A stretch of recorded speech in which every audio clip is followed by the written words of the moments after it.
Straight member ಇಲ್ಲ, TPS ಇಲ್ಲ, ಏನಿಲ್ಲ, ಸ್ಟ್ರೈಟ್ ಇಟ್ಕೊಂಡು MLA ಬಂದ್ಬಿಟ್ಟೆ. ಬಹುಶಃ ಏನೋ ತಪ್ಪಾಡ್ರ ತಿದ್ಕೊಂಡು ಹೋಗಿರ್ತಕ್ಕಂಥ ಅವಕಾಶ ಕೂಡ ನಮ್ಗೆ ಇರ್ತದೆ. ಈ ಸರ್ಕಾರದಲ್ಲಿ ಗ್ಯಾರಂಟಿಗೆ ದುಡ್ಡು ಕೊಟ್ಟು, ಈ ಹೆಣ್ಮಕ್ಳು ಫ್ರೀ ಬಸ್ ಕೊಟ್ಟು, ಕರೆಂಟ್ ಫ್ರೀ ಕೊಟ್ಟು ದುಡ್ಡಿದೆ ಮಾಡಕ್ ಇನ್ನೊಂದು ನನಗೆ ಬೇರೆ ಹೊಸದಾಗ ಒಂದು ಸ್ಟಾರ್ಟ್ ಆಯ್ತು, ಭಯ ಸ್ಟಾರ್ಟ್ ಆಯ್ತು. ನಿಂತರ ಏನಾದ್ರು 224 ಕ್ಷೇತ್ರದಲ್ಲಿ ಏನಾದ್ರು ಬಸ್ ಕಳಿಸ್ಬಿಟ್ರೆ, ಓಂ ಶಕ್ತಿ ಬಸ್ ಕಳಿಸ್ಬಿಟ್ರೆ ನಮ್ ಹಿಂದುತ್ವ ಉಳಿತದೆ. ಸರಿ, ಎಲ್ಲ ಬರ್ತಾ ಬರ್ತಾ ಬರ್ತಾ ಎಲ್ಲ ಸ್ವಲ್ಪ ಬೇರೆ ಬೇರೆ ಕ್ಯಾಟಗರಿ ಎಲ್ಲ ಇದಕ್ಕೆ ಕ್ರಿಶ್ಚಿಯನ್ಸ್ ಕನ್ವರ್ಟ್ ಆಗ್ತಾವೆ.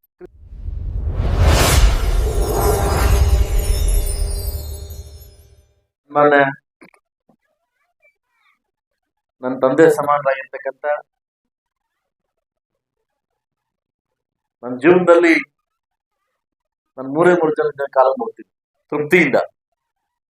ಅದೆಷ್ಟೇ ದೂರ ಇದ್ರು ಕೂಡ ಒಂದು ನನಗೆ ರಾಜಕೀಯದಲ್ಲಿ ಗುರುಸಿರ್ತಕ್ಕಂಥ ತಂದೆ ದೇವೇಗೌಡರಿಗೆ, ನನ್ನ ಕೈ ಹಿಡಿದು ಬೆಳೆಸಿರ್ತಕ್ಕಂಥ ನನ್ನ ಕುಮಾರಣ್ಣಗೆ, 3ನೇದು ಈ ಕ್ಷೇತ್ರದ ನನ್ನ ತಂದೆ ಆಗಿರ್ತಕ್ಕಂಥ KV ಶಂಕರಣ್ಣವ್ರಿಗೆ. ಬಹುಶಃ ನಾನು ರಾಜಕೀಯಕ್ಕೆ ಬರ್ತೀನೋ ಇಲ್ಲೋ ಅಂತ ಅನ್ಕೊಂಡಿರ್ಲಿಲ್ಲ. ಅಚಾನಕ್ ರಾಜಕೀಯಕ್ಕೆ ಬಂದೆ. ನನ್ನ ತಂದೆ ತಾಯಿ ರಾಜಕಾರಣದಲ್ಲಿಲ್ಲ, ನನ್ನ ಕುಟುಂಬ ರಾಜಕಾರಣದಲ್ಲಿಲ್ಲ. ನಾನೇ ಹೊಸದಾಗಿ ರಾಜಕಾರಣಕ್ಕೆ ಬಂದಿರೋದು. ಅದು ಸ್ಟ್ರೈಟ್ ಮೆಂಬರ್ ಇಲ್ಲ, TPS ಇಲ್ಲ, ಏನಿಲ್ಲ, ಸ್ಟ್ರೈಟ್ ಇಟ್ಕೊಂಡು MLA ಬಂದ್ಬಿಟ್ಟೆ. 18ನಲ್ಲಿ ಭಯ ಆಯ್ತು ನನಗೆ, ಬಂದ್ಬಿಟ್ಟು ಏನಾಗುತ್ತೆ ಅಂತ ಗೊತ್ತಿಲ್ಲ. 18ಕ್ಕೆ ಸೋತ್ರು, 23ಕ್ಕೆ ನನಗೆ ಗೆಲ್ಸ್ಕೊಟ್ಟಿರ್ತಕ್ಕಂಥ ಈ ಮುಳಬಾಗಿಲು ಕ್ಷೇತ್ರಕ್ಕೆ ಏನಾದ್ರೂ ಮಾಡ್ಬೇಕನ್ನೋ ಒಂದು ಹಠ, ಛಲ, ಭಗವಂತ ನನಗೆ ನಂದೇ ಅಂತಕ್ಕಂಥ ಒಂದು ಕೆಲಸ, ವೃತ್ತಿ, ದುಡ್ಡು ಎಲ್ಲ ಕೊಟ್ಟಿದ್ದಾನೆ. ಆದ್ರೆ ಇದ್ರ ಇಟ್ಕೊಂಡ್ರೆ ಮನುಷ್ಯ ಬದುಕಕ್ಕಾಗಲ್ಲ.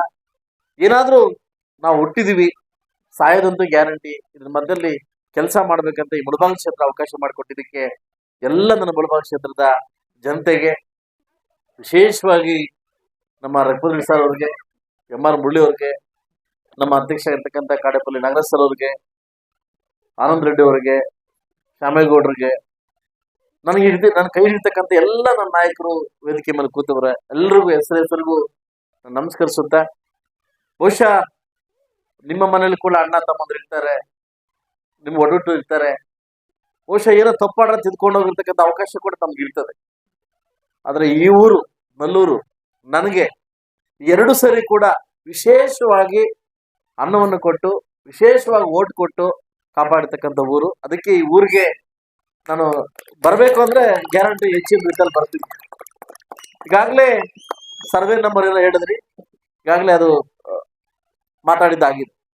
ಅದನ್ನ ಆದಷ್ಟು ಬೇಗ ಮಾಡಿಕೊಡ್ತೀನಿ. ಕೇವಲ ಒಂದು 15-20 ದಿವಸ ಒಳಗಡೆ, 1 ತಿಂಗಳೊಳಗಡೆ ರೋಡ್ ಆಲ್ರೆಡಿ ಆಗಿದೆ. ಮೇನ್ ರೋಡಿಂದ ರೋಡ್ ಆಗಿದೆ, ರೋಡ್ ಹಾಕಿದ್ದೀನಿ ಸುಮಾರು ಕೋಟಿಗಟ್ಟಲೆ. ಅದಕ್ಕೆ ಪೂಜೆಗೆ ಬರ್ತೀನಿ, ಅದಕ್ಕೆ ಗ್ಯಾರಂಟಿ ಪೂಜೆಗೆ ಬರ್ತೀನಿ. ನನ್ನ ಕೈಲಿರ್ತಕ್ಕಂಥ ಇನ್ನು ಅಂಬೇಡ್ಕರ್ ಭವನಕ್ಕೆ 13 ಲಕ್ಷ ರೂಪಾಯಿ ಅಮೌಂಟ್ ಇದೆ, ಬೇಗ ಹಾಕೊಡ್ತೀನಿ. ಸೊ ಆಯಪ್ಪನ ಮುಖಾಂತರನೇ ಅದು ಮಾಡಿಸ್ಕೊಡ್ತೀನಿ.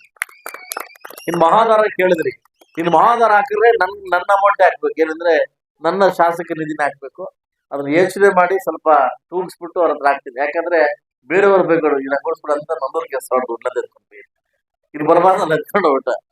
ಅದಕ್ಕೆ ಯಾಕಂದ್ರೆ ರಘುಪತಿ ಒಬ್ಬರು ಬಾಗ್ರು ಪಕ್ಲಾಗ್ಬೇಡ, ಅವೆಲ್ಲ ಏಸ್ಕೊಟ್ಟು ಆಡೋದು ಬರಬಾರ್ದು. ಅನ್ಸಬೇಡ, ನಗಿಬೇಡಿ ಕರೆಕ್ಟಾಗಿ ಹೇಳಲ್ಲ. ಸೊ ಅದರಿಂದ ಪಕ್ಲ ನಾವು ಏನಿಡೋದು. ಸೊ ಈ ರಾಜಕಾರಣ ಅಂತಂದ್ಮೇಲೆ ಏನಾಗುತ್ತೆ ಅಂದ್ರೆ ಇದು ಭಾರಿ ಉತ್ತರ ಭಾರಿ ಕಳಿಸ್ತದೆ.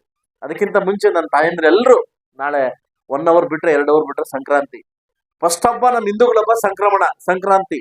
ಮೊದಲು ಕಿರಣ ಬೀಳೋದು ನಮ್ಮೂರ್ ಮೇಲೆ, ಮುಳಬಾಗಿಲ ಮೇಲೆ. ಆ ಹಬ್ಬದ ಮುಖಾಂತರವಾಗಿ ಹಿಂದುತ್ವದ ಹಬ್ಬ ಸ್ಟಾರ್ಟ್ ಆಗ್ತದೆ. ಆದ್ರೆ ಅದಕ್ಕಿಂತ ಮುಂಚೆವಾಗಿ ನಮ್ಮ ಗೌರಮ್ಮನ ಹಬ್ಬ ಮಾಡ್ತಾ ಇದ್ರಿ. ಇವತ್ತು ಸಂಕ್ರಮಣ ಬರ್ಮಾಡ್ಕೊಳ್ಳಿಕ್ಕೆ ಗೌರಮ್ಮನ ಹಬ್ಬ ಮಾಡ್ತಾ ಇದ್ರಿ. ನಾನಪ್ಪ ಸೊ ಆದ್ರೆ ನಮ್ಮ ಮುರಳಿಯವರು ಹೇಳ್ತಾ ಇದಾರೆ, ಏನ್ ಗೊತ್ತ, ಸರ್ಕಾರದಲ್ಲಿ ನಿಂಗೆ ಏನ್ ತೊಂದರೆ ಕೊಡ್ತಾರ ಹೇಳು ಅಂತ ಹೇಳ್ತಿದ್ದಾರೆ. ಆದ್ರೆ ಈ ಸರ್ಕಾರ ನನಗೆ ಏನ್ ತೊಂದರೆ ಕೊಡೋ ಇಡೀ ಕರ್ನಾಟಕ ಜನಕ್ಕೆ ಗೊತ್ತು. ಯಾಕಂದ್ರೆ ನನಗೆ ದುಡ್ಡು ಕೊಡ್ತಾ ಇಲ್ಲ. ಭವಿಷ್ಯ ಎಲ್ಲ ದುಡ್ಡು ಕೊಟ್ಬಿಟ್ಟಿದ್ರೆ ಭವಿಷ್ಯ ಏನಾಗ್ತದೆ ಗೊತ್ತಿಲ್ಲ. ಈ ಸರ್ಕಾರದಲ್ಲಿ ಗ್ಯಾರಂಟಿಗೆ ದುಡ್ಡು ಕೊಟ್ಟು, ಈ ಹೆಣ್ಮಕ್ಳು ಫ್ರೀ ಬಸ್ ಕೊಟ್ಟು, ಕರೆಂಟ್ ಫ್ರೀ ಕೊಟ್ಟು ದುಡ್ಡಿದೆ ಮಾಡಾಕ್ಬಾರ್ದು. ನಮ್ಮಂತ ರಸು ದುಡ್ಡಿಂದ ಮಾಡಾಕ್ಬಾರ್ದು. ನನ್ನ ತಾಯಿಂದ ನೀವು ಹೇಳ್ಬೇಕು, ನಮ್ಗೆ ದುಡ್ಡು ಬೇಡ, ನಮ್ಗೆ ರೋಡ್ ದುಡ್ಡು ಕೊಡು ಅಂತ.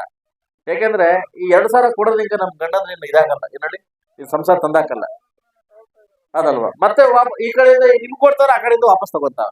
ಅದರಿಂದ ದಯವಿಟ್ಟು ಮುಂದಿನ ದಿವಸ ಇನ್ನೊಂದು ನನಗೆ ಬೇರೆ ಹೊಸದಾಗ ಒಂದು ಸ್ಟಾರ್ಟ್ ಆಯ್ತು, ಭಯ ಸ್ಟಾರ್ಟ್ ಆಯ್ತು. ಈಗ ತಾನೇ ನಿಮ್ಮೂರಿಗೆ ಎಂಟ್ರಿ ಆದ್ರೆ 22ನೇ ತಾರೀಕು ಸೆಷನ್ ಅಂತೆ. 22 ವಿಶೇಷವಾಗಿ 13 ದಿವಸ ಹಾಕ್ಬಿಟ್ಟಿದ್ದಾರೆ ಸೆಷನ್. ಅದೇನಂತ ಗೊತ್ತಿಲ್ಲ. ಅದರಿಂದ ಎಲ್ಲ ನನ್ನ ನಲ್ಲೂರು ಹನ್ನಳ್ಳಿ ಪಂಚಾಯತ್ ಎಲ್ಲರೂ ಸೇರಿದ್ವಿ, ಎಲ್ಲ ನನ್ನ ಯುವಕರು ದೊಡ್ಡವರು, ನಾವು ವಿಶೇಷವಾಗಿ ಎಲ್ಲ ನನ್ನ DC ಬ್ಯಾಂಕ್ ನಿರ್ದೇಶಕರು ಎಲ್ಲ ಸೇರಿದ್ರಿ. ನಿಮ್ಗೆಲ್ಲರೂ ಒಳ್ಳೇದಾಗ್ಲಿ. ಇದೇ ತರ ಒಗ್ಗಟ್ಟಾಗಿ ಹಬ್ಬ ಮಾಡಿ ಹಿಂದೂ ಹಬ್ಬವನ್ನ ಉಳಿಸ್ಕೊಳ್ಳಿ. ವಿಶೇಷವಾಗಿ ನಾನು ಯಾರೋ ಒಂದು ಮಾತು ಹೇಳ್ತಾ ಇದ್ರು, ನನಗೆ ತುಂಬಾ ಖುಷಿ ಆಯ್ತು. ಫೋನ್ ಮಾಡಿ ದೊಡ್ಡಬಳ್ಳಾಪುರದಿಂದ ಒಬ್ರು ವ್ಯಕ್ತಿ ಫೋನ್ ಮಾಡಿದ್ರು, ನಿಂತರ ಏನಾದ್ರು 224 ಕ್ಷೇತ್ರದಲ್ಲಿ ಏನಾದ್ರು ಬಸ್ಲಿ ಕಳಿಸ್ಬಿಟ್ರೆ, ಓಂ ಶಕ್ತಿ ಬಸ್ಲಿ ಕಳಿಸ್ಬಿಟ್ರೆ ನಮ್ ಹಿಂದುತ್ವ ಉಳಿತದೆ, ನನ್ಗೆ ಗೊತ್ತೇ ಇಲ್ಲ ಪಾಯಿಂಟ್. ಹಿಂದುತ್ವ ಉಳಿತದೆ. ಯಾಕಂದ್ರೆ ಈ ಸರಿ ಎಲ್ಲ ಬರ್ತಾ ಎಲ್ಲ ಸ್ವಲ್ಪ ಬೇರೆ ಬೇರೆ ಕ್ಯಾಟಗರಿ ಎಲ್ಲ ಕ್ರಿಶ್ಚಿಯನ್ಸ್ ಕನ್ವರ್ಟ್ ಆಗ್ತಾರೆ. ನಿಮ್ಮೂರಲ್ಲಿ ಏನ್ ಮಾಡ್ತಾವ್ರೆ, ಪ್ರತಿ ಊರಲ್ಲಿ ಓಂ ಶಕ್ತಿ ಈ ತರ ಆಗ್ಬಿಟ್ರೆ ಹಿಂದುತ್ವ ಉಳಿತದೆ. ನನ್ಗೆ ಅವತ್ತವರೆಗೂ ಪಾಯಿಂಟ್ ಗೊತ್ತಿಲ್ಲ. ಹೌದಲ್ಲ ನಾನು ಹೇಳ್ತೀನಿ ನಮ್ಮ ತಾಯಂದಿರಿಗೆ, ದಯವಿಟ್ಟು ಏನು ಈ ಭಕ್ತಿಯನ್ನ ಭಕ್ತಿಪೂರ್ವಕವಾಗಿ ಮುಂದುವರಿಸಿ. ಏನೋ ವರ್ಷಕ್ಕೊಂದ್ಸರಿ ಟೂರ್ ಹೋಗ್ತೀವಿ ಅನ್ನೋದು ಇದು ಖಂಡಿತವಾಗ್ಲೂ ಬೇಡ. ನಿಮ್ಮ ಮನಸ್ಸಿಂದ ನೀವು ಕೊಟ್ಟಿರ್ತಕ್ಕಂಥ ಭಿಕ್ಷೆಯಿಂದ ಪ್ರತಿ ವರ್ಷ ನಾನು ಬಸ್ಗಳಾಗ್ತಾ ಇದ್ದೀನಿ. ನನ್ನಷ್ಟು ನಾನು ಗೆದ್ದೋಗಿದ್ದೀನಿ ಬಿಡು, ನಮ್ಗೆ ಯಾಕೆ ಸುಮ್ಮನೆ ಇರ್ಬಿಟ್ಟು ಅಂತ ಜಾಯಮಾನದ ನಾನು ಹುಟ್ಟಿಲ್ಲ. ಕೊಟ್ಟಿರ್ತಕ್ಕಂಥ ಮಾತು ತಪ್ಪಂತ ವ್ಯಕ್ತಿ ಕೂಡ ನಾನು ಅಲ್ಲ ಅಂತ ಹೇಳ್ತಾ, ಇವತ್ತು ವಿಶೇಷವಾಗಿ ನನ್ನ ತಾಯಂದಿರು, ನಾನೆಲ್ಲ ಎಲ್ಲ ಯುವಕ ನನ್ನ ಸೇರಿ ಇವತ್ತು ಅದ್ದೂರಿಯ ಬರ್ಮಾಡ್ಕೊಳ್ಳೋದಕ್ಕೆ ನಿಮ್ಮೆಲ್ಲರಿಗೂ ಸಿರಬಾಗಿ ಹೊಂದಿಸ್ತಾ ಈ ಹಬ್ಬವನ್ನ ಮುಂದುವರಿಸಿ. ಈಗ ಚಳಿ ಜಾಸ್ತಿ ಆಗ್ತದೆ ನಂಗೆ ಗೊತ್ತಾಯ್ತು, ನೀವು ಮುಂದುವರಿಸಿ ಅಂತ ಹೇಳ್ತಾ ಅವಕಾಶ ಕೊಟ್ಟಿದ್ದು ತಮ್ಮೆಲ್ಲರಿಗೂ ಹೊಂದಿಸ್ತಾ, ವಿಶೇಷವಾಗಿ ರೆಪ್ಪದ್ರೆಡ್ಡಿ ಸಾರ್ ಮತ್ತು ಅವ್ರ ಕುಟುಂಬಕ್ಕೆ, ಅವ್ರ ಊರವ್ರಿಗೆ ವಿಶೇಷವಾಗಿ ಹೊಂದಿಸ್ತಾ ನಿಮ್ಮೆಲ್ಲರಿಗೂ ಒಳ್ಳೇದಾಗಲಿ ಅಂತ ಹೇಳ್ತಾ ನಾನು ಮಾತು ಮುಗಿಸ್ತಾ ಇದ್ದೀನಿ.